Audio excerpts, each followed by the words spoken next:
আসসালামু আলাইকুম। আজকে একটা জিনিসই বুঝতে পারলাম যে হচ্ছে গিয়ে মানুষ পরিস্থিতির শিকার হইলে যে কোনো কিছুই করতে পারে।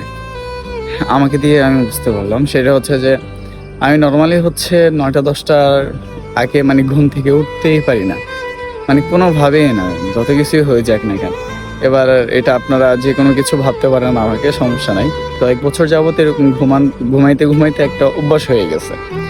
কিন্তু গতকালকে আমি একটা অফিসে জয়েন করি। ওইটাতে আজকে সকাল ৬টায় ডিউটি পড়ে। তো এখন বাজে হচ্ছে ৬টা। আমি ঘুম থেকে উঠছি আর কিছুক্ষণ আগে।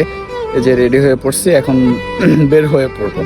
সেই যে একটা জিনিসই ভাবতেছি ঘুম থেকে ওঠার পর থেকে, যে হচ্ছে গিয়ে যে ছেলেটা হচ্ছে ৯টা, ১০টা, ১১টার আগে ঘুম থেকে উঠতাম না, আজকে সে হচ্ছে ৬টার দিকে ঘুম থেকে উঠে পড়ছে একমাত্র অফিসে যাওয়ার জন্য। তো পরিস্থিতি আসলে মানুষকে কখন কোন জায়গায় নিয়ে যায় সেটা হচ্ছে আসলে বলে মানে বোঝা সম্ভব না।